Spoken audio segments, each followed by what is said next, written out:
Hey, I'm Jim Search, and welcome to Understanding Upstate. It's a podcast dedicated to exploring what makes upstate New York such a unique place.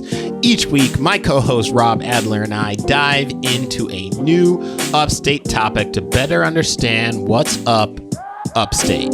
And today, we are taking a festive look at the seasonal swine from Saratoga, the Peppermint pigs. Oh, yeah. And this is a very visual episode today. Yeah. And we'll get into the particulars of why in a little bit, but it does revolve around the peppermint pig. Right. Which means if you're listening to us and you want to see what's happening, you can just hop on over to our YouTube channel at Understanding Upstate. We'll have links in the description of the podcast as well.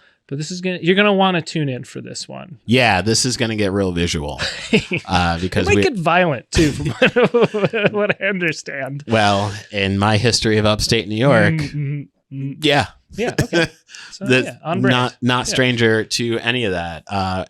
We are coming live-ish from Electric Adlerville Studios. Yes. Recently coined. Yeah, in our last episode. Did you think of a name for our fans? Oh man, I guess the Upstaters, right? That seems a little tacky, right? Yeah. Hey, you know what? Shoot us an email at understandingupstate@gmail.com and let us know what we think we should call you. Yeah, you know what? You take back your names, right? Yeah. I don't want to do that for you. So yeah, what do we got? We got some mail. Speaking of emailing us, we're gonna do a little mailbag today. That's right. And go just into some of the communique, if you will, that we've received from fans of the show. Mm-hmm. And a couple episodes back, I threw out there that I was gonna be grilling Speedies. I've gotten like one whole episode without really talking about Speedies, which is surprising. If you are watching this episode, you of course will see that we have done some set dressing with a bottle of Lupo's Finest Speedy Marinade. The only dressing I ever want to see. Indeed. But so I threw out there that if you emailed us and if you solicited Speedy pics, I would send them of my first home Speedy grilling endeavor, and one Adam did email us. Yes, and I delivered, Jim. I sent a picture of marinating at 24 hours. We did a 48-hour marinade. Right. 24-hour marinade. Then just when they were all skewered up, and then also a grill pic as well. Love it.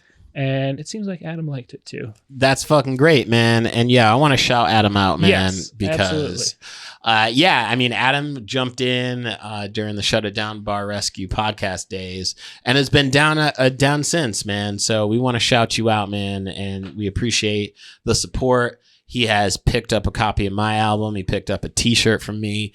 If you follow me on Instagram at Jim Search, you've seen me shout him out there, but I want to do it on the podcast too. And he just picked up my album the other day too. So thank you, Adam. That's right, man. And if you want to be like Adam, which everyone should, shoot us an email, slip into those DMs, ask for some Speedy pics, and I will oblige. I'm happy to. Yeah. More than happy to send pictures of uncooked meat, literally uncooked meat, nothing else. To you. As long as you ask. Yeah, you're not sending these out, right? No, just no. like not cold calling with cold meat. That's right. Listen, that's why y'all tune in. This is why you tune in. And we also got a voice message through Spotify, which is like a feature I didn't know. It took me a while to figure out how to access it, but I got a voice message from my aunt Barb. Okay.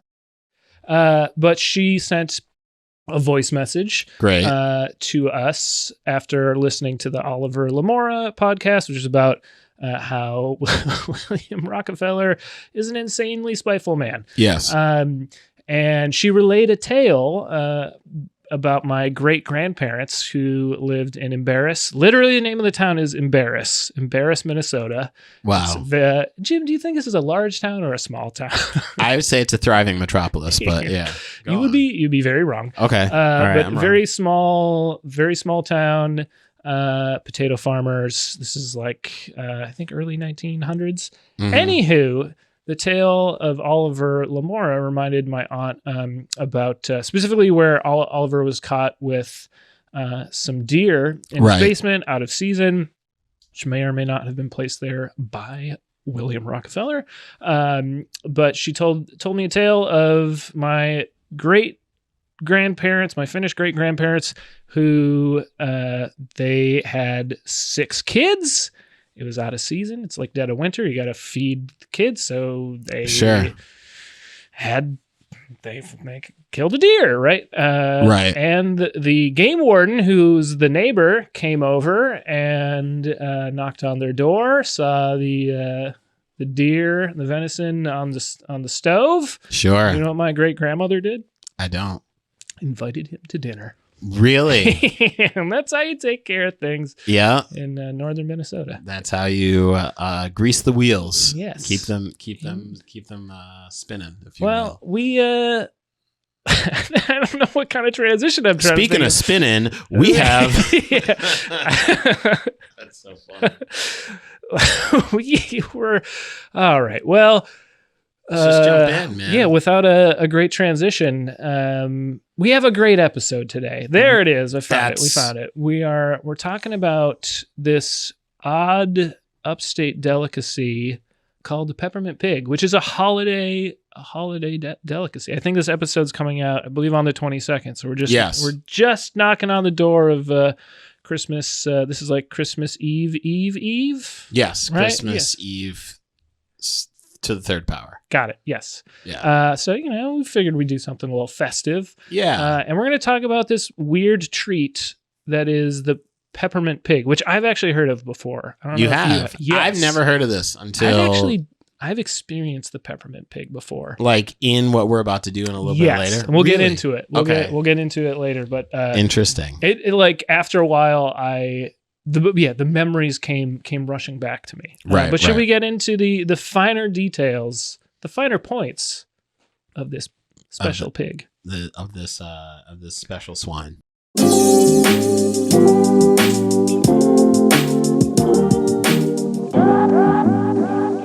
All right. So the origin. This is where this all began, right? way back when. All right. Have we even shown that we have it here on set? Yeah, we talked about the Speedy bottle, but we do have a fresh peppermint pig, and we will be getting into it, so to speak. We're going to talk about this and then experiencing it. Yes. So the peppermint pig is a hard candy made with sugar and peppermint, which is poured into a pig-shaped mold. Mm-hmm. And the candy originated in the town of Saratoga Springs. Shout out to Upstate. But is popular across the United States and internationally. Debatable. I don't know about that, dude. But look, we'll talk about their numbers. We'll talk sales, right? Okay.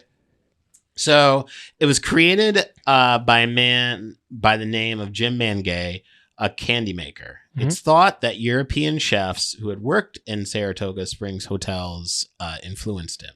The original recipe called for marzipan, but that wasn't readily available, so Jim adapted and used peppermint oil from his father's apothecary. Okay. There we go. Now, the production of the candy, as well as the traditions associated with it, were born in Saratoga Springs in the 19th century. Production is often cited as beginning in the 1880s and slowing to a halt during World War II. Tires needed to be made or something. Sure. In 1988, a local confectioner in Saratoga Springs began producing the candy once more. I think maybe from the original molds, if I'm not mistaken. Yeah, because there's a story about like people bringing him the molds somewhere. And then he continues to do that to this day. Now, whether people want it or not. Yeah, you're going to get these peppermint pigs whether you want them or not, guys. Lo siento. So the process, right? Jim, you said this was a hard candy. How hard is it? I mean, let's just say it's hard enough that you need to use a metal hammer to eat it. Yes. Now, this is, and for those of you listening, I'm holding up the box and reading it. It is 8 ounces. It's an 8-ounce peppermint pig. 16 servings. 16 servings. And it's weighty. I was going to say, that was a little heavy. Mind you, there is a hammer included in this box. So, you got to use a hammer on it, but they provide the tools to get into this pig. To jump in here. Now, so like I was saying, it's an 8-ounce pig, and it's sold in a velvet bag along with a metal hammer.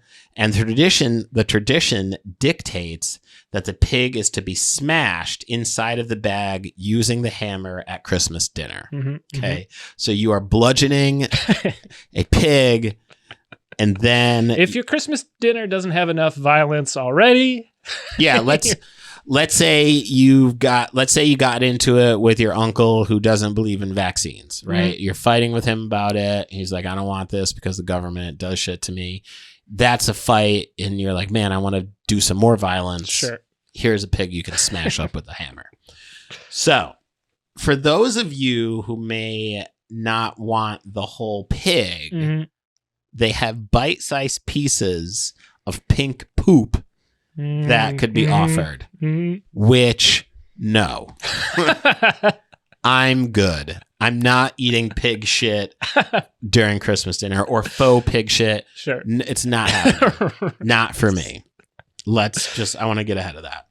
Now, each person at the table takes a turn with the hammer and eats a piece of the candy, which is said to bring good fortune for the upcoming year. It's not said to taste well. It's just, this brings good fortune. Yeah, like that's the other thing is nobody's mentioned how this tastes, right? Again, I've done this. I think it tastes a lot like peppermint. Like a lot of, if memory serves, I think it's, I don't want to say overwhelmingly pepperminty, but that's what's coming back to me. Well, we're gonna find out in a little bit, actually. Yes, we are. So, each person takes a turn, smashes the pig, and then you get good fortune, right? Mm-hmm. Now, some of you might be wondering, why a pig? It's Christmas time. Shouldn't it be a reindeer, even though that would be the animal that delivers your gifts? Sure. Murder that thing. But you may be thinking, why is there a pig? Well, it turns out during Victorian times, the pig symbolized good health, happiness, and prosperity. What does it symbolize now? The police. I feel so. You said good health, happiness, and prosperity for them, I guess. But yeah. So, if you wanted to partake in this tradition, you can. Saratoga Sweets, a candy store in Saratoga, has them for sale. Mm-hmm. Mr. Fitzgerald, the owner, in 1988, made his first run of them and made 60 to 70 of these pigs. Now, this is his retelling. It was Christmas Eve, he recalled. Caroline Street, a street in Saratoga, was packed with old people standing under umbrellas. It was a cold, rainy day. We didn't have enough, but it didn't matter. People were just as happy because the pigs had made a comeback. Saratoga Sweets holds and is renewing their trademark of the peppermint pig, although the candy is sold online and through popular catalogs, as well as in about 200 museum shops and retail stores, primarily on the East Coast. Pig museums? What kind of museums? Great question. Automotive museums. Sure. I don't know what the museum story is there, but 200 museums got these puppies or piggies on deck. As the pigs enjoy their 25th Christmas this year, sales are expected to top at 130,000. We got one of them right here. Yeah, we do. And sales have reached as far as Pakistan. Okay. So this has gone around the world. The right? Upstate of the Middle East, right? I refrain from answering. Having not ever been, I don't want to speak. I can only speak to what I know, which is above the Metro North here in New York State. So that is the short and short of all things Peppermint Pig. Well, I got some more for I was going to say, you have something else to talk about too. This proved to be kind of difficult to research because if you type in Peppermint Pig into Google, you just get the candy shop in Saratoga. You get their website. Right. You get the pig poop. You get the Peppermint Pig, various other animal-themed candies, and not a lot of information from what we just said. And even what you were able to pull, like it took some digging, right? Like there's not a lot out there aside from like, hey, there's peppermint pigs and it's a Christmas thing, and we're the only people that make them, right? Right. So, and there was like a New York Times article that like showcased them, so like you could probably get a little bit deeper. Sure. Not like there's no scandal that rocked the peppermint pig community. Not yet. We'll give it time. Yeah. But I mean, we might lose an eye when we hammer this thing. We're gonna hope not. Is there? Do you have protective goggles? We have protective velvet bag. Yeah. That's true. I think we might be all right. We'll be all right. Yeah, we're gonna be fine. So I had, like I mentioned before, we had a peppermint pig when I was growing up. One Christmas, I think me and my brother both got them, and I remember it so vividly, just because it was just such a weird experience. And like usually for the holidays, like my parents would get us just like weird candy. Like that was like usually a stocking stuffer. Your gummy cheeseburgers and whatnot. Your grasshopper lollipop, these sorts of, and a peppermint pig, right? So peppermint pig. One year was peppermint pigs. I thought maybe the origins of the peppermint pig might be Nordic or Scandinavian, which again, like I mentioned earlier, I have Finnish great-grandparents, and then also Norwegian and Swedish both on my mom's side. Right. And one thing my mom's mom, my grandma, would always make is gingerbread pigs. So I already had this kind of association, which were always a Christmas cookie. Sure. Of pig-related confectionery and sweets, right? Right. So it's like there's gotta be a connection here. Mm-hmm. But why the fuck are they making them in Saratoga, right? Sure. So right. It turns out, so I did a little bit more research and just try to figure out if there's like a European pig candy tradition, and there is. Right. But it's not peppermint. It's marzipan, like you said. Yeah. Marzipan. And marzipan pigs still are kind of popular. Again, a lot of Nordic, Scandinavian countries and like Germany, they have a tradition of doing it. So my first thing I wanted to find out is how the hell did we end up with these peppermint pigs? Because it's not directly related to like the family traditions we had. So I texted my parents. My dad remembers getting it at this place called the PPL shop, which was I think it's still around. It's a store in northeast Minneapolis, which they have two different things. Surplus items from stores and catalogs. And also yes. Okay. And used office furniture. So it's like a store / warehouse. The best place to go and run around as a kid. And sure. Like real cool place. So this is where my dad got Peppermint Pig, because they didn't sell in a catalog. Got it. As you mentioned, it's a big seller in a catalog, right? Mm-hmm. So that's how we ended up with them when I was like somewhere between 5 or 10. Right. But I didn't stop there, right? So I wanted to figure out more. And as you mentioned earlier, the marzipan wasn't available in the States, right? So they substituted peppermint. Probably didn't work better, so they made it a harder candy. I still don't know why it's so hard that you need to use a hammer. Right. That's just some upstate shit. It's a space of violence. So if we ever need an excuse or opportunity to hit something with a hammer, we'll take it. Mm-hmm. All right. We're gonna take that. But yeah, so I suspected it was, again, kind of Scandinavian. And Jim, it just so happens my sister-in-law is Swedish. So I threw a message over to her, just like, "Hey, is this a thing? Is this thing real? you guys do?" And I'm going to relay what she sent back. What correspondence do we have on this? All right. So this is from my sister-in-law, Sarah. She says, "I've certainly had marzipan pigs in my childhood, even though there was not a tradition around it. And I think they have been more common when my parents were kids," which kind of ties back into what the creator of them now said back in the 80s.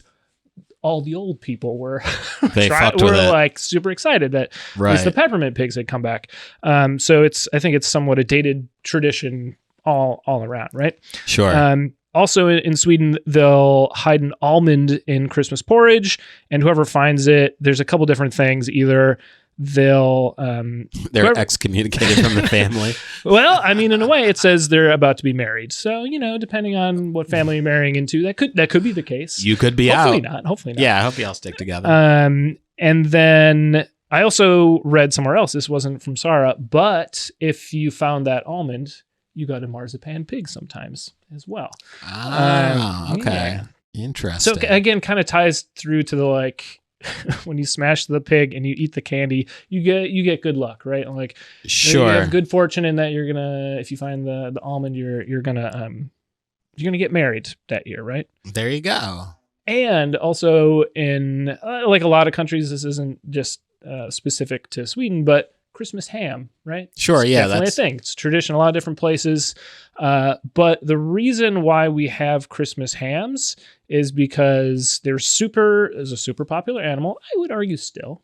Sure, yeah. Back in like the 1800s, if you had one animal, it was a pig. Mm-hmm. Christmas, biggest feast of the year, typically for a lot of families. That's the animal that's going to be providing that meal, right? So that's where the candy side comes from, that kind of that Christmas ham through line, right? Which, if you're that pig leading up, you're like, man, life is good. I'm these are looking up, rolling around in some mud, just kind of living my life. And then December 25th, it's like, well, got some bad news for you. Hey, Porky, how you doing? Tough break, but we have to let you go. Into the backyard where a butcher is waiting for you. Yes. I guess the butcher wouldn't be in the backyard, but you know what I mean. I know. I got it. They got it. Y'all got it here. Yeah. You know what's going on.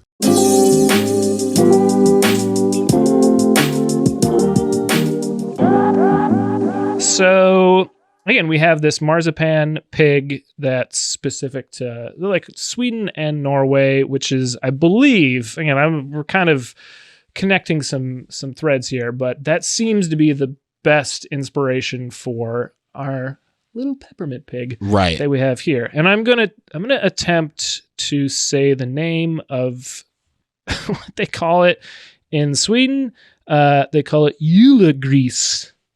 That's what they call the pig? The marzipan pig. Oh, the marzipan pig. Got it. Jule, like Yule. Yule. Right.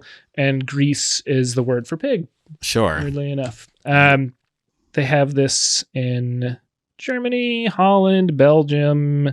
It's a lot of places like to fuck with the marzipan pig, evidently. And smash that motherfucker up, man. Well, they don't. Just eat it. There, you just eat it, right? I guess it feels like also, again, this is in true Americanized. I was upstate. just gonna say, very American of us to inject violence into it. It's a rugged individualism. Jim, I think that's the perfect segue for us to indulge in a little violence of our own. Crack this puppy open. Yeah, this is turning into an unboxing video. So we're about to get 4.3 million hits on this. And Jim, I've done this before, so if you would like to do the honors, sure. Kind of clear things off here. Gonna move our Lupo sacred bottle of speedy marinade. All right, so let's get this Saratoga Sweets box open here. Jim's taking the, I don't know how to describe this, the skirt of the box off. Yeah, there's a special name for this. More of a tube top, not really a skirt, but yeah. All right, so you got to hold this thing up. Oh yeah. Yeah.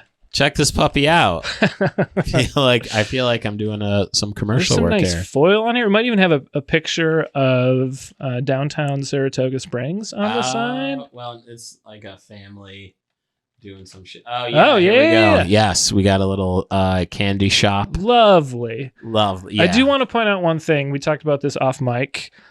The side of the box, it says, the first peppermint pigs were made in Saratoga County in the early 1880s. To this day, they are made nowhere else. And I don't know if that's a good thing. Yeah. I don't know. As you say it, it's not, right? The more that I hear it, like, why have other places not done this? Yes. And we're talking a lot of shit here, but I might enjoy, I'm going to enjoy smashing this pig. Okay. We got some instructions here, right? Mm-hmm. The time has come to break your pig. Their words, not mine, guys. With your pig inside the plastic bag, slide your peppermint porker into the pouch and pull the tie. Traditionally, Jim, I never want to hear you say the phrase peppermint porker ever again. I'm just scanning, and I feel like this is the only time I'm going to say it, so Good. I think we're good. Good. Traditionally, the head of the household takes the first swing, and then the family and friends are invited to join in the ceremony. So this is a gang assault, is what I'm describing to y'all right now. To break, place your pig on a soft surface and hold in your hand. Okay. Tap him with your hammer using short, firm strokes. Remove the pig from the pouch and share this time-honored tradition of holiday togetherness. Short, firm strokes for your peppermint porker. Got it. Hey, yo. Now, caution should be used when breaking your pig. Oh, no. Yes. Okay. Their words, not mine. Gentle strokes with the hammer are all that is needed. Keeping the pig in the plastic bag will stop flying peppermint pieces. Hammer made in Taiwan. Oh, okay. All right. And I also have a card here. Oh, okay. With, I think, maybe a poem. Oh my God. Yeah. There's like a real soliloquy. Jim, this, I don't think we've said the price of this, but this podcast episode is costing us $25. Yeah. And but you know what? The presentation. Wow. Look at that. Look at that hammer. We got a nice silver hammer here. Double-sided too, right? Like, yeah, they're not messing around. And I love that they're like, it's only gentle taps of this, yes. right? So like, all right, so I'm putting it in the bag. I gotta read my card. Oh yeah, also, yeah. We gotta open the pig. You can't do it. But they said keep it in the plastic. No, we're not doing that shit. All right, we're living at Adlerville Studios. Doesn't fuck around. That's not how we do our peppermint pigs here. Nah, man. All right. So do you think they had plastic bags in 1880? No, they didn't. They didn't. You're right. It's probably an asbestos bag or something, but not plastic. All right. So what do we got here on this card while I prep this thing for surgery? We have another card. And I'm going to paraphrase here. Yeah, because there looks like what appears to be like a biography. Like a full They're talking about Father Time in here. This shit's crazy. But let's get into this. In early December, long since past. In early December's long since past, while the quaint Victorian village of Saratoga Springs slept quietly through a chilled and moonlit eve, legend suggests that a bit of holiday magic was in the making. Okay. The first dusting of winter snow gathered in darkened doorways of gingerbread-sized candy shops dotting Saratoga. Dancing and whirling like sugar plum fairies, the snow twirled by night's wind.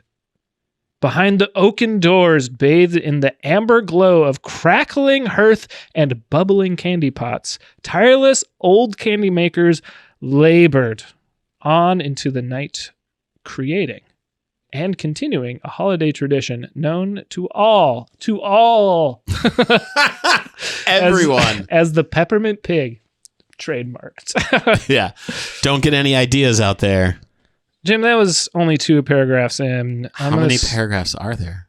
There's 6. Holy shit. And the middle one's a doozy, so I'm gonna skip towards the end here. They're talking about church bells. We don't have time for that. We got to crack this pig open. But let's get to the end here. As holiday seasons passed and time marched further into a new century, lots happened. Right. The tradition of the peppermint pig continued on in popularity until Father Time could wait no longer. One by one, the candy makers of Saratoga Springs passed on to their reward, and the peppermint pig became a wonderful memory. Things got dark. Jesus Christ, that went super morbid, man. Everybody who did it died? Yeah. But they got their reward. It's cool. I hope it wasn't a peppermint pig. Hey. We at Saratoga Sweets are honored to revive this timeless tradition and invite you and your family to celebrate the peppermint pig holiday season. There you go. Back of the card. The first peppermint pigs were made. Oh, yeah, we know that. To display your pig as a holiday ornament, tie some ribbon or yarn around the belly of the pig and hang from a sturdy bow. What's that word? A bow? Bow? I think they're trying to say bow. Bough? Is that how you spell bow? That's not how you spell bow. Okay. Well, I don't think so. It's a lovely card. Yeah. At any rate. So. All right. Is it time? It's clobbering time, as and this member of Fantastic Four would say.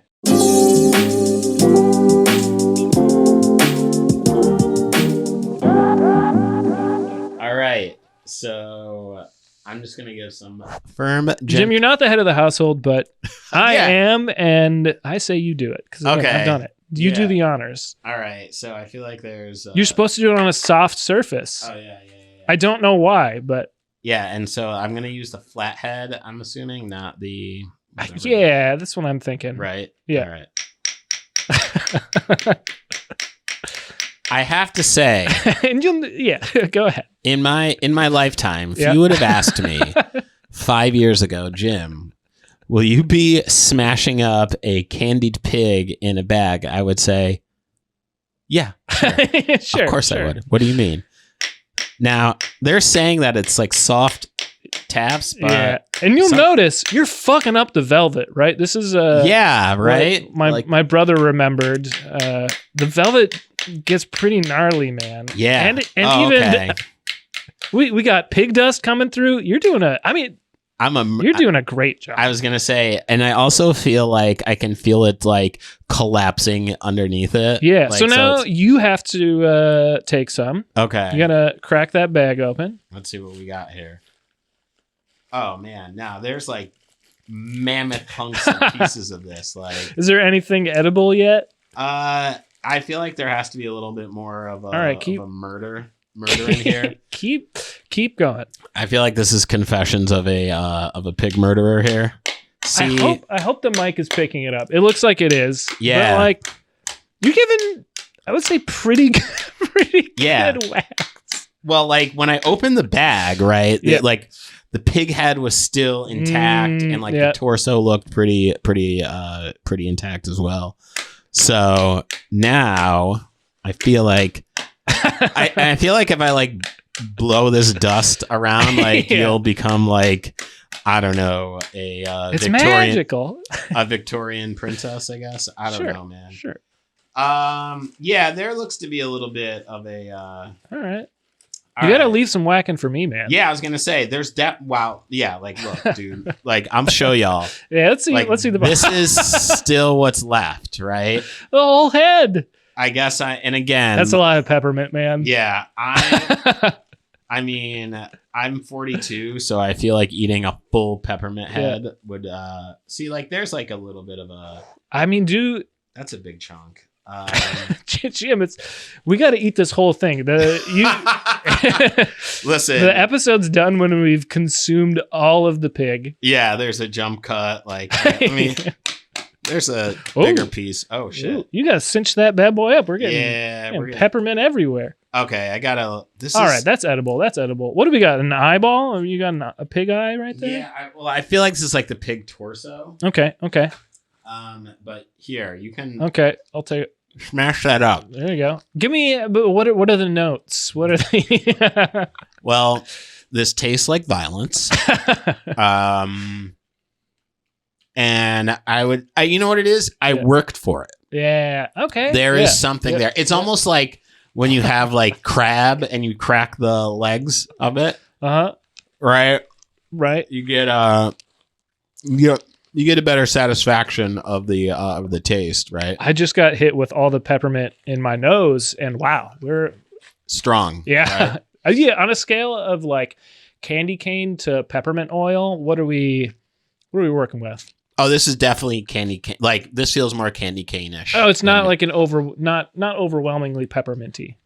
There's notes of peppermint. I would say that.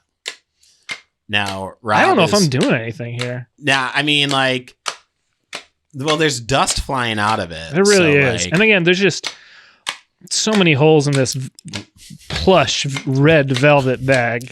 Plush is strong, but okay. If that is how you like to, they're your words. I won't take them. Hey, I'm trying to do right by the Saratoga Candy Company over here. Mm-hmm.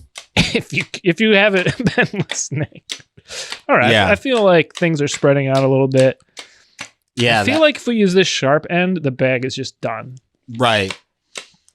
I also can envision like a family and the dad just being like, "All right, kids, look, this is what'll happen if you fuck with me." Oh no! Oh, all right. I did some damage.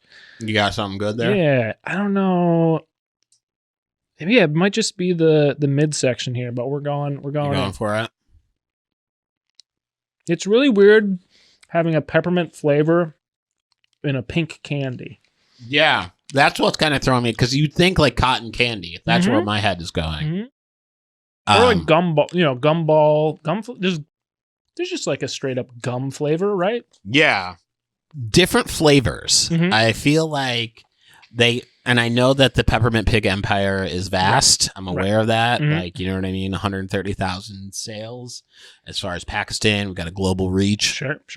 Could probably go further if we moved into different type of flavor of pig. At the very least, I'm surprised we didn't get like a bacon flavor in the, what was it, like 2013 was peak bacon in everything. Yeah. Cookies, candy, all burgers for sure that year. Yeah. Oh hell yeah.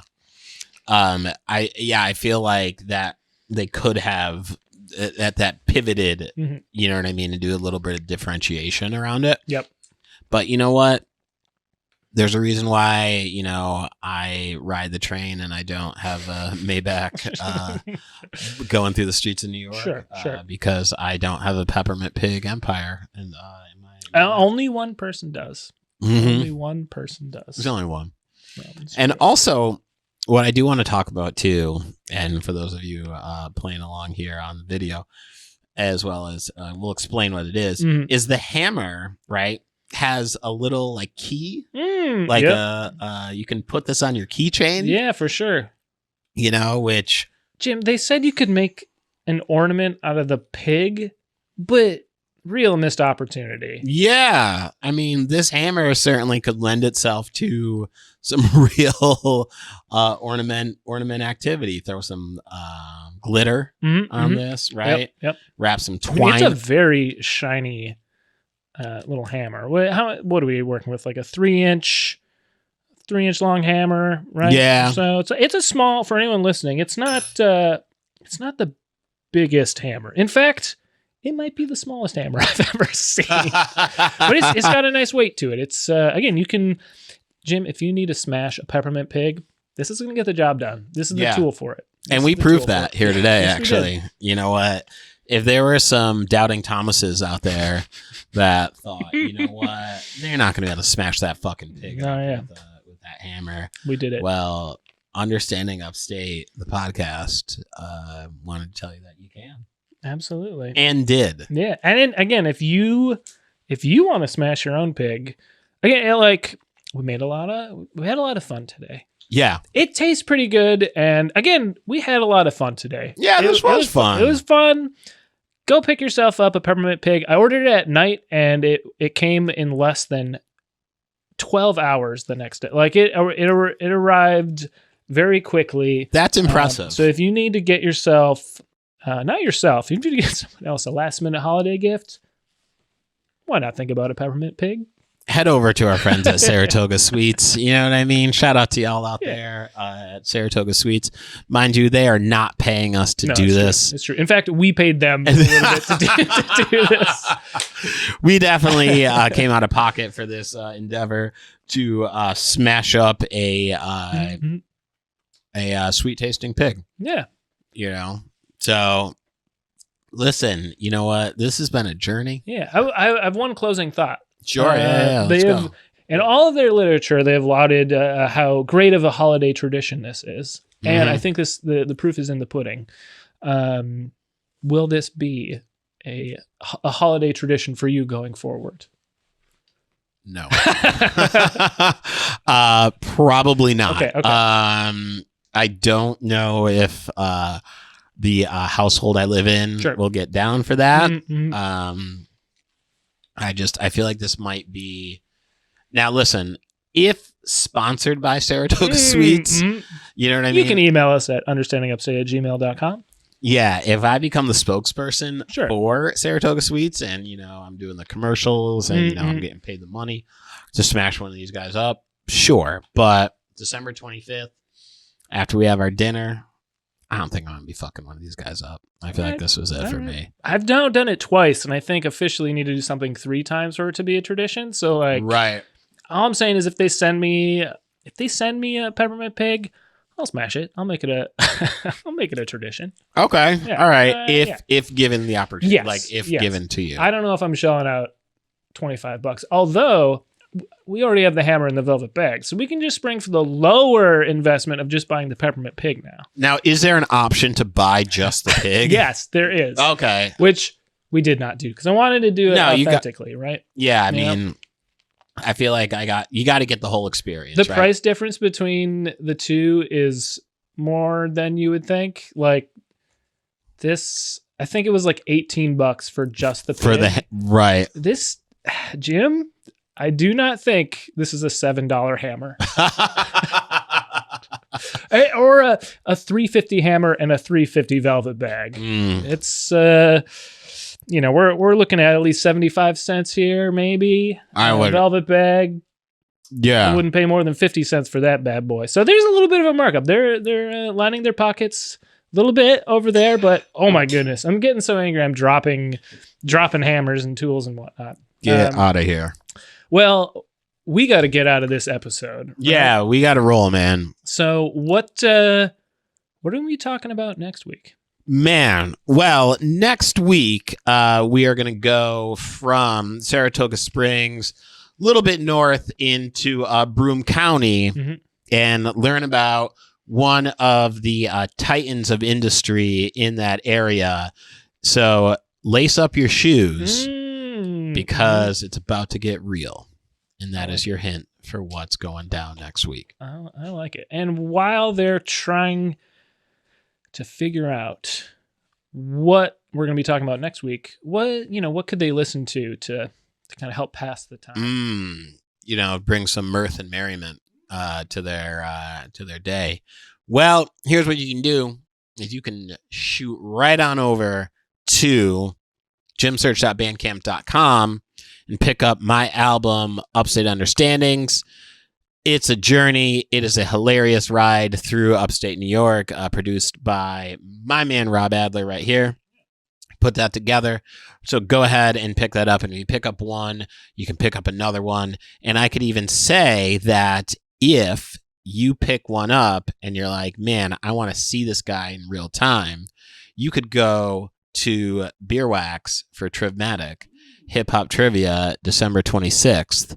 Right after Christmas, I'm going to be over there with physical copies. Oh, wow. So you could do some hip hop trivia, pick up the album, and hang out and have a good time. And you can join my team because I came in dead last time. So was it dead last? I was dead last. However, I got a free beer for being in last, which again, that's America for you. That's right. You pointed out. As I went on the riff, baby. So yes, do that. Jimsearch.bandcamp.com is a place to pick up my album Upstate Understandings. And I would also plug there real quick. Jimsearchcomedy.com is a good place to go to find all my show dates and shit like that, and follow me on all the social medias. Rob, just got done telling people where they could go laugh.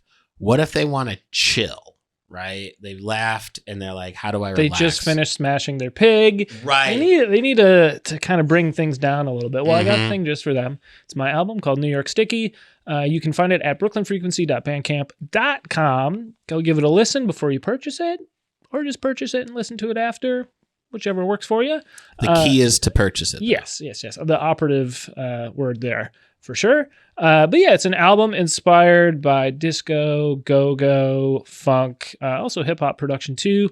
And it's just It's a great listen, man. It's a good listen. Yeah. I would even say great. I'm here to say it's great. All right. Yeah. All right. Yeah. Fucking And right. if you want to say that our podcast is great, you can go rate and review us on Apple Podcasts or Spotify, wherever you're listening to it.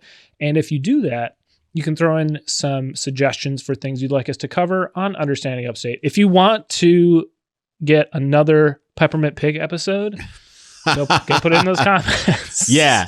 Run up those comments if you want to see some more smash violence on some candied pigs.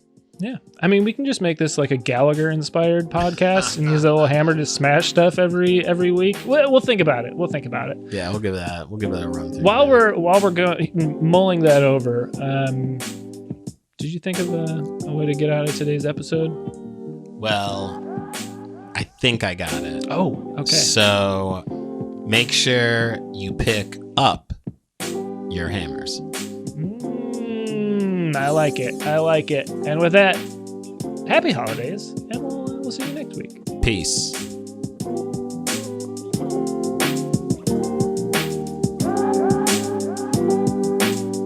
Understanding Upstate is a podcast hosted by Jim Search and Rob Adler, edited by Rob Adler, and music from Regal Monk.